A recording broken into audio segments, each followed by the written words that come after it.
În fiecare dimineață, când te trezești, un prim instinct te împinge să-ți iei telefonul. Poate ai de verificat un mesaj important sau poate vrei doar să te asiguri că nu ai pierdut vreo notificare esențială. Te trezești, îți pui o cană de cafea și începi să răspunzi la mesaje, să verifici e-mail-ul sau să te scufunzi în lumea social media. În acel moment, mintea începe să se agite, iar totul se simte ca o reacție automată. Poate că îți spui, trebuie să mă pregătesc pentru ziua de muncă, trebuie să fac atât de multe lucruri astăzi. Este o rutină care pare inevitabilă. Te simți presat de timp, de responsabilități, de a face cât mai multe într-un timp cât mai scurt. Te-ai întrebat vreodată ce înseamnă să trăiești conștient într-o lume ca aceasta? Este ușor să ne pierdem în agitația zilnică și să trăim pe pilot automat, fără să fim cu adevărat conștienți de ce se întâmplă în jurul nostru. Dar cum să fim cu adevărat prezenți, când totul în jurul nostru pare să ne împingă, să facem mai mult și mai mult? Socrate, marele filozof grec, spunea că viața neexaminată nu merită trăită. Și ce înseamnă aceasta dacă nu faptul că, pentru a trăi o viață autentică, trebuie să ne oprim din când în când și să reflectăm asupra alegerilor noastre. În loc să urmăm fluxul automat al zilei, poate că ar trebui să ne punem întrebarea: de ce facem ceea ce facem? Poate că în mijlocul acestei agitații, cu toată această tehnologie care ne invadează, ar trebui să ne întrebăm: ce înseamnă cu adevărat să fim conștienți? Știm cu toții că ritmul vieții noastre devine din ce în ce mai rapid. Tehnologia avansează într-un mod care ne obligă să ne adaptăm constant. Ai observat vreodată că atunci când îți folosești telefonul sau calculatorul, timpul trece mai repede decât în mod normal? Aceasta este o caracteristică a lumii moderne. Totul se mișcă într-un ritm accelerat. Herbert Marshall McLuhan, un teoretician al comunicării, spunea că mediile sunt extensii ale omului. Într-adevăr, telefonul, internetul, computerele, toate sunt extensii ale noastre, iar acest ritm rapid face parte din realitatea pe care am creat-o. Totuși, de multe ori uităm să ne oprim și să reflectăm asupra efectelor acestui ritm, asupra minții și corpului nostru. Când trăim într-un flux continuu de activități, pierdem contactul cu ceea ce este esențial, cu noi înșine. Să luăm un exemplu simplu. Poate că te afli într-o conversație cu cineva drag. Telefonul tău vibrează. Primești un mesaj. În acel moment, e ușor să te lași distras. Poate că îți verifici telefonul fără să-ți dai seama că ai întrerupt momentul de conexiune autentică cu persoana de lângă tine. Când faci acest lucru, nu doar că îți distragi atenția, dar îți pierzi și contactul cu ceea ce este cu adevărat important în acel moment, legătura umană. Este ca și cum am trăi într-un film, în care reacțiile noastre sunt dictate de tehnologie și nu de intențiile noastre proprii.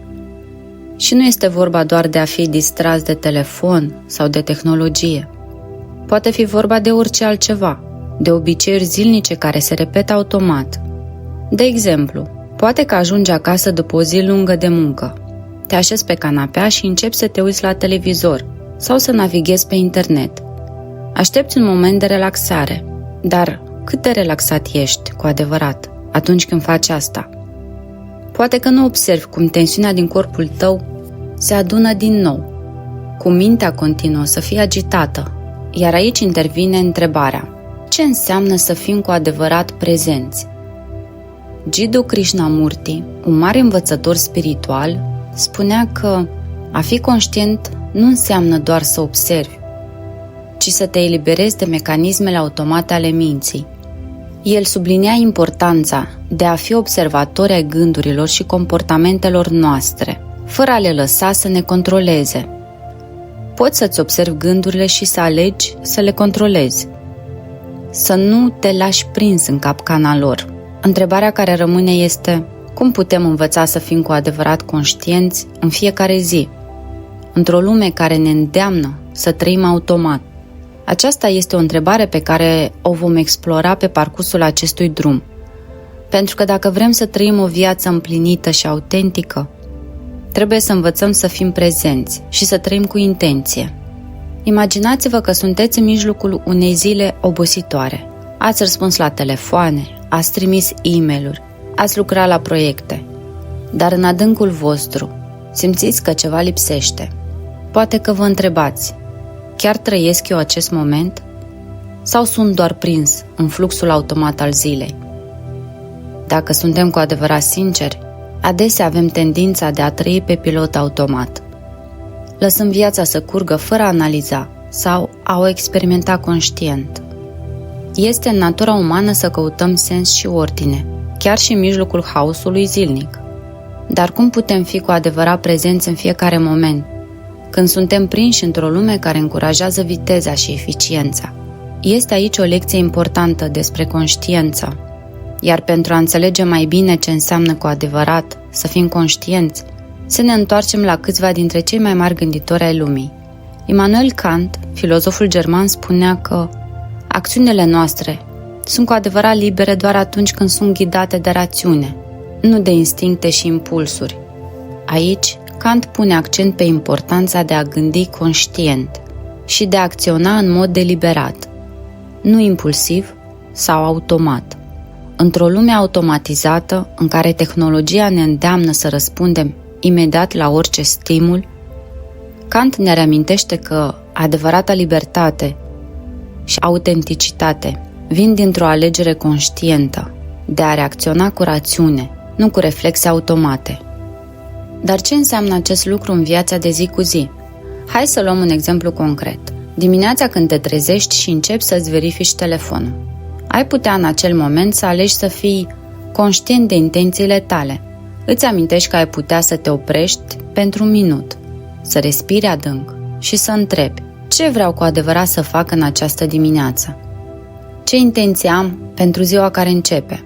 Poate că îți dorești să fii mai prezent în conversațiile tale, să fii mai atent cu cei dragi sau să stabilești un scop clar pentru ziua respectivă. În loc să-ți lași mintea să rătăcească automat, să încerci să dai sens activităților tale. Un alt exemplu ar fi în timpul unei întâlniri de lucru. Poate că ești într-o discuție importantă, dar mintea zboară către următoarele sarcini sau poate chiar la un mesaj primit pe telefon. A fi conștient în acest context înseamnă că îți aduci atenția înapoi, în momentul prezent, să te concentrezi asupra persoanei cu care interacționezi și să fii pe deplin în prezent în acea conversație. Aceasta nu este doar o simplă acțiune de a asculta. Este un act conștient de a fi prezent, de a oferi atenție deplină. La fel, când ajungi acasă, obosit, după o zi lungă, tentația este să te îndrepți spre televizor sau telefon pentru a te relaxa. Însă relaxarea reală nu înseamnă doar distragerea atenției. Eckhart Tolle, un cunoscut învățător spiritual contemporan, spunea că a fi conștient înseamnă a trăi în prezent, fără a căuta să fugi de el. Poți să alegi să-ți relaxezi mintea într-un mod cu adevărat reconfortant, prin citirea unei cărți, prin practici de mindfulness sau prin pur și simplu a te conecta cu tine însuți, fără a te lăsa prins de distracțiile exterioare. A fi conștient înseamnă a înțelege că relaxarea nu vine dintr-o fugă de realitate, ci dintr-o întoarcere către tine. John Dewey, filozof american și educator, a spus: educația nu este doar un proces de învățare, ci un proces de experiență activă. Acesta este un principiu care se aplică și vieții de zi cu zi. În loc să trăim în mod automat, în mod reactiv, Dewey ne încurajează să devenim activi în experiențele noastre, să învățăm din fiecare moment și să fim prezenți la ceea ce se întâmplă în jurul nostru. A fi cu adevărat conștient nu înseamnă doar să observi, ci să trăiești cu intenție. De exemplu, când mergi pe stradă, poți alege să fii conștient de pașii tăi, de aerul pe care îl respiri, de oamenii din jurul tău. În loc să te grăbești sau să te pierzi în gânduri, ai putea alege să te conectezi cu realitatea momentului prezent. Aceasta este o formă de conștiință profundă, în care fiecare pas, fiecare respirație, devine o oportunitate de a trăi cu adevărat. Într-o lume care ne împinge să fim din ce în ce mai eficienți și mai rapizi, a rămâne conștienți și prezenți, devine o alegere conștientă, un act de voință. Este un mod de a ne opune fluxului automatizat al vieții și de a reconecta cu ceea ce este cu adevărat important, esența noastră interioară. Așadar, ce înseamnă cu adevărat să fim conștienți într-o lume automatizată? Este vorba de a alege să fim mai mult decât simple reacții ale unui sistem. Este vorba de a învăța să răspundem cu intenție, să trăim cu sens și să fim prezenți în fiecare moment. Deși tehnologia și automatizarea sunt părți inevitabile ale vieții moderne, conștiința nu depinde de ele. Ea depinde de noi, de alegerea noastră, de a trăi cu adevărat. Cultivarea conștiinței nu se întâmplă peste noapte. Este un proces, un drum care începe cu pași mici, dar care ne poate transforma profund viața. Cum putem începe acest drum? Cum putem învăța să fim cu adevărat prezenți și să trăim conștient, chiar și atunci când suntem învăluiți de ritmul rapid al vieții moderne? Există câteva practici pe care le putem integra în rutina noastră zilnică pentru a ne cultiva conștiința. Mindfulness-ul este o practică care provine din tradițiile budiste și care a fost integrată în cultura occidentală în ultimele decenii. Aceasta înseamnă a fi pe deplin prezent în fiecare moment, fără a judeca sau a te lăsa prins în gânduri. Poate părea simplu, dar în realitate nu este ușor. Când stăm în liniște, mintea noastră începe să devină haotică. Gânduri, îngrijorări, amintiri din trecut sau temeri pentru viitor. De aceea, mindfulness-ul nu înseamnă doar a sta liniștit. Înseamnă a învăța să observi gândurile și senzațiile, fără a te lăsa prins în ele. Un exemplu simplu de mindfulness este respirația conștientă. În mijlocul zilei poți închide ochii pentru câteva secunde și să te concentrezi pe respirația ta. Fiecare inspirație și expirație devin un punct de ancorare în prezent. Asta înseamnă că, chiar și într-o lume plină de stimuli, tu alegi să te conectezi cu tine însuți și să fii prezent. Dar ce se întâmplă atunci când mintea începe să se rătăcească din nou? Când suntem distrași de tehnologie sau de grijile zilnice? Aici intervine o altă lecție importantă: Zenul, o tradiție filozofică și spirituală din Japonia care ne învață că conștiința nu este o stare constantă de liniște. Este o practică continuă, un proces de revenire în momentul prezent, chiar și atunci când mintea ne duce în alte direcții. Thich Nhat Hanh, un mare călugăr zen, spunea că mindfulness-ul este ca un râu. Râul curge, dar dacă te pierzi într-o preocupare sau într-o distragere, trebuie să te întorci la râu. În același fel, fiecare moment este o oportunitate de a te întoarce la prezent. Nu este vorba de a fi perfect, ci despre a învăța să te întorci mereu la ceea ce este real și esențial. Jean-Paul Sartre, filozoful francez, a subliniat un alt punct important despre conștiință. El spunea că omul este condamnat să fie liber. De aceea el trebuie să-și construiască propria esență. În lumea modernă putem fi atrași de automatisme, dar adevărata libertate vine din capacitatea de a face alegeri conștiente. În fiecare moment avem oportunitatea de a alege cum să reacționăm la stimuli, cum să ne trăim viața. Conștiința înseamnă a lua responsabilitatea pentru propriile gânduri și acțiuni, a învăța să nu mai trăim în reacție, ci să trăim cu intenție. Un alt exemplu din viața cotidiană. Cum reacționăm atunci când suntem în mijlocul unui conflict cu cineva? Într-o lume automată, adesea reacționăm impulsiv, din frustrare, din obișnuință sau din oboseală. A fi conștient în acest moment înseamnă a alege să te oprești înainte de a reacționa, să respiri adânc și să te întrebi: Care este adevărata intenție în spatele reacției mele? Ce vreau să realizez cu acest răspuns? Poate că, în loc să reacționăm impulsiv, am putea alege să ascultăm mai atent, să răspundem cu calm și claritate. Aceasta este o practică a conștiinței, alegerea de a răspunde cu intenție, nu cu reacție automată. Este esențial să ne amintim că conștiința nu înseamnă a elimina complet distragerile sau automatismul, ci a învăța să le recunoaștem și să le transformăm în oportunități de creștere. Un alt exemplu de cultivare a conștiinței este în gestionarea emoțiilor. Atunci când simți furie, anxietate sau frustrare, adesea nu suntem conștienți de cum aceste emoții ne controlează gândurile și acțiunile. Practicile de mindfulness ne pot ajuta să devenim conștienți de aceste emoții în momentul în care apar, oferindu-ne posibilitatea de a le observa fără a le lăsa să ne guverneze. În loc să reacționăm impulsiv la o emoție, putem învăța să o recunoaștem, să o acceptăm și să răspundem într-un mod mai conștient. Este un proces continuu, în care fiecare moment este o oportunitate de a fi mai prezent, mai autentic și mai conectat cu sinele nostru profund. Cum putem face acest lucru? Răspunsul stă în practică. Este ca atunci când vrei să înveți un nou instrument muzical. La început este greu, dar cu perseverență începi să culegi roadele. În aceeași măsură, pentru a trăi conștient, trebuie să practici, să înveți să oprești automatismul și să alegi să trăiești cu adevărat fiecare moment. Într-o lume în care suntem adesea prinși de agitația cotidiană și de tehnologie, relațiile noastre pot deveni uneori automate. Gândiți-vă la o conversație cu cineva drag. Poate că auzi cuvintele lor, dar mintea ta este deja pe pilot automat.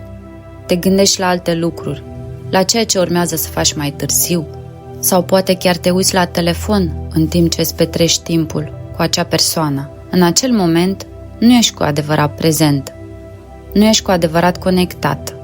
Dar ce s-ar întâmpla dacă ai alege să fii complet conștient în acea interacțiune? Conștiința nu doar că îmbunătățește relația cu sinele nostru, dar are și un impact profund asupra modului în care interacționăm cu ceilalți. Într-o lume tot mai automatizată și digitalizată, cheia unei conexiuni autentice stă în capacitatea noastră de a fi cu adevărat prezenți în relațiile noastre. Carl Jung a spus că a te cunoaște pe tine însuți este începutul unei călătorii spre adevăratele relații cu ceilalți. Atunci când ne cunoaștem și înțelegem propriile gânduri, emoții și reacții, suntem mai capabili să fim prezenți și să înțelegem nevoile și dorințele celor din jurul nostru. În relațiile noastre, când suntem cu adevărat conștienți de cine suntem și ce simțim, putem răspunde mai autentic și mai empatic. Cum ar arăta o conversație în care fiecare persoană este cu adevărat prezentă? Într-o lume automatizată, adesea ascultăm pentru a răspunde, nu pentru a înțelege. În loc să așteptăm doar să ne exprimăm punctul de vedere, putem alege să ascultăm cu adevărat, să ne concentrăm pe ceea ce celălalt spune, pe limbajul corpului său, pe energia sa.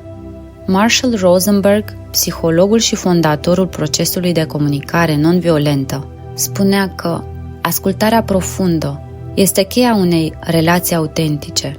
A asculta cu adevărat înseamnă a nu asculta doar cu urechile, dar și cu inima. Aceasta este o formă de conștiință, a fi prezent, nu doar în corpul tău, ci și în sufletul tău, pentru a-l înțelege cu adevărat pe celălalt. Buddha a vorbit de asemenea despre importanța conștiinței în relațiile noastre. Dacă vrei să știi dacă cineva ți este cu adevărat prieten, întreabă-te, îți aduc liniște și înțelepciune sau mai multă agitație și confuzie? Acest principiu se aplică nu doar prietenilor, dar și tuturor relațiilor noastre.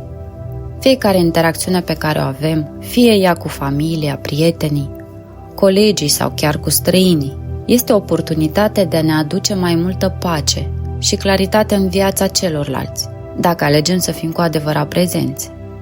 Când ne lăsăm distrași de tehnologie sau de gânduri care nu au legătură cu momentul prezent, interacțiunile noastre devin superficiale și mecanice. A fi cu adevărat conștient înseamnă a construi legături profunde și autentice. Cum putem pune în practică acest concept? Un exemplu simplu ar fi în timpul unei mese, cu familia sau cu prietenii. De obicei, acele momente se pot transforma într-un moment de evadare, fiecare pe telefonul lui, fiecare cu gândurile sale. Dar ce s-ar întâmpla dacă ai alege să fii pe deplin prezent în acea interacțiune, să te oprești pentru câteva momente și să apreciezi fiecare detaliu, conversațiile, râsul, expresiile faciale? A fi conștient înseamnă a da atenție autentică, a fi recunoscător pentru acele momente împărtășite. Acesta este un mod de a investi în relațiile tale, de a le adânci și de a le transforma în ceva semnificativ. Într-o altă situație, cum ar fi o discuție mai tensionată, conștiința poate aduce un plus de echilibru. Când suntem conștienți de propriile noastre reacții și de emoțiile care ne învăluie, putem alege să nu răspundem impulsiv, ci să luăm o pauză, să respirăm și să răspundem cu calm și înțelegere. Un alt punct important este felul în care tehnologia influențează relațiile. Într-o eră digitală, este ușor să ne pierdem în conversații virtuale, să trimitem mesaje rapide sau să comentăm pe rețelele sociale, fără a mai pune accent pe autenticitatea acelei comunicări. A fi conștient în relațiile digitale înseamnă să alegem să dăm o notă personală interacțiunilor noastre online, să nu ne pierdem în fața unui ecran, ci să punem intenție în fiecare cuvânt pe care îl scriem. Chiar și un mesaj scurt poate deveni un act de conștiință dacă este trimis cu iubire și atenție. Relațiile noastre se bazează pe capacitatea de a fi autentici, iar aceasta nu poate exista fără conștiință. Conștiința în relații nu înseamnă doar a înțelege mai bine pe ceilalți, ci și a învăța să fim prezenți și autentici cu noi înșine. În final, conștiința este cheia unei lumi în care relațiile pot deveni mai adânci, mai pline de sens și mai autentice. Într-o lume automatizată, fiecare pas conștient pe care îl facem în relațiile noastre este un pas spre conexiuni mai puternice și mai sincere. Pe măsură ce încheiem această călătorie a conștiinței, să ne amintim că fiecare moment este o oportunitate de a alege, să trăim conștient, să răspundem cu intenție și să construim legături autentice, fie cu noi înșine, fie cu ceilalți.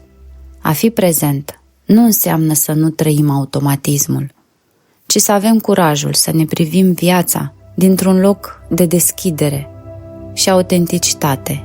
Nu este vorba de a controla totul, ci despre a învăța să răspundem cu iubire și claritate, să ne recunoaștem fragilitatea și să alegem să fim din nou și din nou prezenți. Când suntem cu adevărat conștienți, nu doar că trăim mai profund, dar și influențăm lumea din jurul nostru într-un mod mai curat și mai luminos. La rândul nostru vom inspira și pe ceilalți să-și descopere propriul drum spre conștiință, să facă alegeri mai deliberate și să trăiască cu mai multă iubire și înțelepciune. Într-o lume plină de zgomot, haos și tehnologie rapidă, adevărata revoluție este să învățăm să fim cu adevărat prezenți. A trăi conștient înseamnă a ne întoarce la esența noastră, la ceea ce este cu adevărat important. Și chiar dacă viața ne va aduce în continuare provocări și distrageri, să nu uităm niciodată că în fiecare clipă există o alegere. Să răspundem cu iubire, cu compasiune și cu claritate. Să alegem să fim prezenți și să trăim o viață plină de sens și autenticitate, într-o lume care, deși se schimbă rapid, are nevoie mai mult ca niciodată de oameni care aleg să rămână ancorați în prezentul lor. Aceasta este adevărata libertate, să trăim conștient și să învățăm să răspundem cu intenție, nu cu automatism.